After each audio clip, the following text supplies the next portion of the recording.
Bonsoir à tous, bienvenue dans votre magazine Planète Locale. Comme chaque semaine, chaque lundi, on s'intéresse à notre environnement, à sa protection dans notre région. Et focus ce soir sur l'association Nord Nature, Chico Mendes, qui agit surtout dans le domaine de l'éducation à l'environnement. Notre invité, Éric Dubois, animateur du pôle éducation à l'environnement. Bonsoir. Bonsoir. Merci beaucoup d'avoir accepté notre invitation. Et juste après, nous retrouverons Emmanuel Calafiore pour son bon plan écolo. On parlera des vignettes critères. Bon, avant de s'interroger et de s'intéresser surtout aux actions de votre association qui existe depuis plus de 30 ans maintenant, est-ce qu'on peut revenir sur l'identité de ce monsieur Chico Mendes? Qui était-il? Alors Chico Mendes était un seringuero de la forêt amazonienne. Son métier c'était de récolter du latex dans les EVA pour faire du caoutchouc, et en fait il a voulu proposer la lutte syndicale pour sauver la forêt amazonienne, et ça lui a coûté la vie. En fait, il a été assassiné en décembre 88 et nous sommes nés en décembre 89. Du coup, c'était une façon de lui rendre hommage. Et ça a inspiré justement la création de cette association ici dans le Nord? Le lien, c'est qu'il y a des problèmes écologiques au niveau mondial, mais qu'on peut agir aussi localement. Du coup, Chico Mendes, il nous a accompagnés là pendant plus de 30 ans. Donc, Et à la fin des années 80, on en parlait déjà beaucoup. Alors, les objectifs de l'association, aujourd'hui, on parlait des enfants en introduction, c'est surtout ça le principal? Au départ, quand ça a été créé, c'était pour créer des espaces Chico Mendes qui consistent en fait, ce sont des espaces abandonnés ou qu'on réhabilite en zone nature en faisant participer les enfants. Et du coup, ça a créé deux pôles, un pôle éducation à l'environnement et un pôle aménagement et gestion de la nature. Et qu'est-ce qu'on vient y faire alors dans ces espaces en particulier? Il y a beaucoup de choses à faire, mais notre finalité, c'est surtout de reconnecter l'enfant et l'adulte à la nature. C'est de créer des liens pour l'apprécier, pour la respecter aussi. Donc c'est pas que de la connaissance, c'est aussi... Qu'est-ce que vous leur apprenez justement à ces jeunes? Ça commence même à la crèche, hein, vous me disiez. Oui. Alors, on n'est pas déjà dans les apprentissages de connaissances à la crèche, mais par contre, pour leur développement, pour leur sérénité, la nature apporte énormément. Elle nous fait du bien, en fait, c'est ça. Elle nous fait énormément de bien, c'est éprouvé scientifiquement. Et malheureusement, on passe en moyenne 80% de notre temps à l'intérieur, dans des bâtiments ou dans une voiture. Et c'est la même chose pour les enfants. Il y a des enfants qui ne sont jamais sortis Donc avec des petits bouts de chou d'1 an ou 2 ans, donc avant l'école, qu'est-ce qu'on leur fait faire? Qu'est-ce qu'on leur explique? En fait, c'est de leur proposer des cadres où il y a de la nature. Donc nous, on peut aménager des petits espaces naturels, et c'est leur permettre de jouer librement en fait dans ces espaces. Donc le jeu libre, ça apporte énormément pour ces enfants, ne serait-ce que pour les observer. Et pour les bébés, c'est des choses toutes simples, mais par exemple faire la sieste dehors, c'est bien plus bénéfique. Donc même nous, parents, on peut aussi prendre l'initiative. Voilà. C'est vrai qu'on n'y pense pas forcément. Ouais. Donc oui, il y a plein de choses que les parents peuvent faire en dehors de... Pourquoi c'est important, par exemple, la sieste en plein air?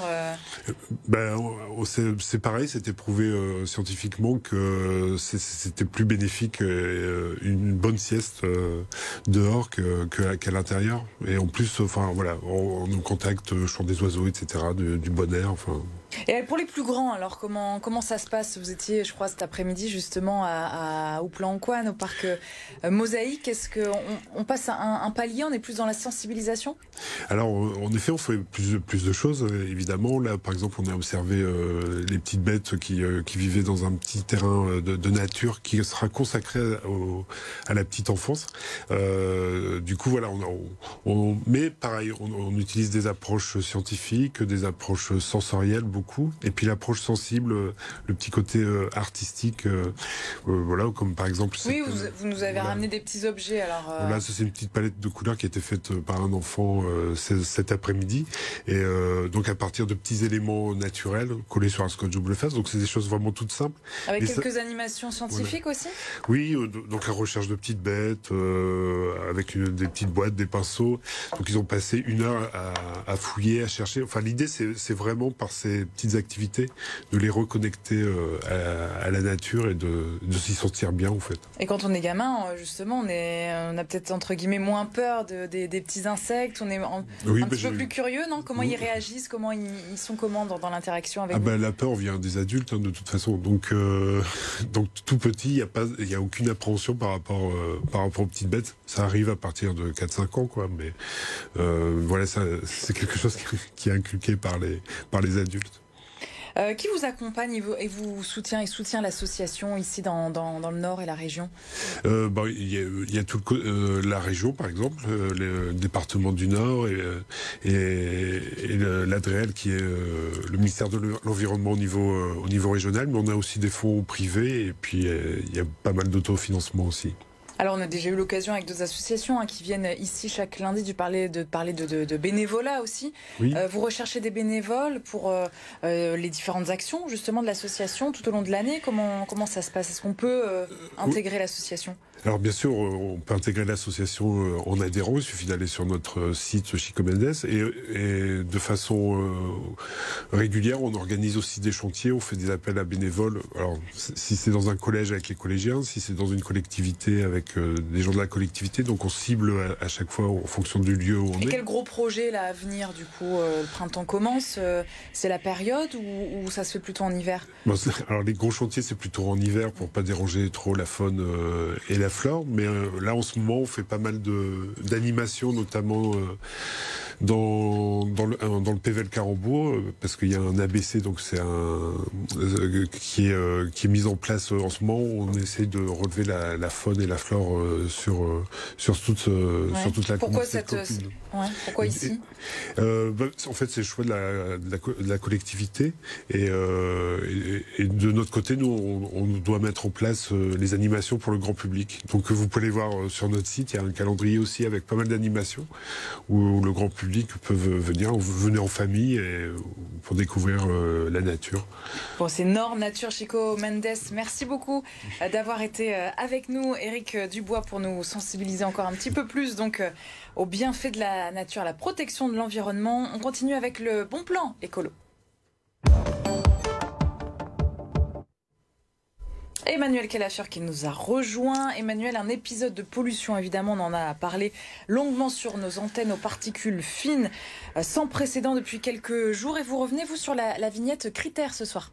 Oui, absolument, cette vignette qui vous permet peut-être d'avoir sorti le véhicule aujourd'hui, parce que si vous l'avez laissé, c'est soit que vous êtes vraiment favorable à l'environnement, soit que votre véhicule ne correspond pas. Ou qu'on ne travaille pas le lundi, ou qu'on ne travaille pas le lundi, absolument. Et donc commander sa vignette critère, c'est le premier pas en fait d'engagement vers l'idée d'être citoyen. Il existe 6 vignettes différentes. Forcément, Marie, plus le nombre est élevé, plus le véhicule est polluant. Vignette 1, votre véhicule est assez récent. Si la vignette affiche le chiffre 5, là c'est que vous possédez un véhicule diesel Euro 2 ou alors tout simplement un poids lourd. Et pour cette fameuse 6e vignette, puisque je vous ai dit que ça va de 1 à 6, eh bien c'est en fait tout simplement une petite voiture verte avec une prise électrique. Donc vous possédez un véhicule 100% électrique hydrogène, là pas de risque, vous roulez quand vous voulez. Et donc aujourd'hui c'était la mise en place de la circulation différenciée chez nous, donc surtout dans la métropole lilloise. Comment elle est actionnée? Comment ça se passe? Alors comment ça se passe? C'est assez rare en fait. Pour mémoire, la dernière fois que ça avait été activé c'était en 2019, donc vous imaginez un petit peu, là on est quand même en 2022. Alors dès que la situation de pollution en particules fines devient préoccupante, eh bien on actionne cette circulation différenciée. C'est jusque ce soir, donc 23h59, et c'est le préfet de la région des Hauts-de-France, Georges-François Leclerc, qui décide de l'actionner. Donc, comme vous l'avez dit, c'était pour 10 communes de la Melle. Comment faire pour avoir cette fameuse vignette? Parce que justement avec cette actualité, du coup, je pense qu'on est nombreux à se connecter sur Internet pour faire le nécessaire. Voilà, c'est ça. On se connecte facilement sur le site certificat-r.gouv.fr. Vous n'oubliez pas de prendre votre carte grise à côté de vous parce qu'elle va être très utile pour remplir tous les champs demandés. On va vous demander notamment avec quel type de carburant fonctionne votre véhicule, le type de véhicule, sa norme euro. Et puis, vous allez devoir aussi donner la plaque d'immatriculation. Ça coûte 3,70 € par véhicule avec donc les frais de port inclus. Vous recevez le tout sous 5 jours avec une lettre affranchie verte. Chez nos voisins belges, Emmanuel, les zones à faible émission sont très strictes. Où en est ce projet chez nous, dans la région? Eh bien, pour le moment, Marie, ce projet est en suspens. En fait, il existe pour l'instant en France 4 zones à faible émission, mais notre région n'en fait pas partie. Alors, une zone à faible émission est en étude pour la Melle et elle pourrait concerner environ 15% des foyers dont les véhicules ont des vignettes 4 ou 5. Alors le projet est bien à l'étude, ça c'est clair, mais pour l'instant il se heurte apparemment au cadre légal de la nouvelle loi climat et résilience. En clair, c'est une décision de l'État qui suspend pour le moment le déploiement de cette ZFE dans la MEL. Et puis si cette ZFE, cette zone à faible émission, voit le jour donc dans notre métropole, eh bien il va falloir aussi qu'il va falloir accompagner toutes les personnes qui ont des véhicules qui ne rentreront plus dans ce cadre, mais ces véhicules avec ces personnes vivent pourtant dans la MEL. C'est quand même politique aussi. C'est politique avant aussi, Marie, tout, bien une sûr. histoire de décision. Merci beaucoup, Emmanuel, pour ce bon plan écolo. Merci, Eric Dubois, d'avoir été notre invité ce soir. On se retrouve demain, évidemment, pour la suite de vos magazines avec Hauts-de-France Business. On parle économie et nous recevrons l'enseigne Noroto. Demain, beaucoup de choses à aborder avec Noroto.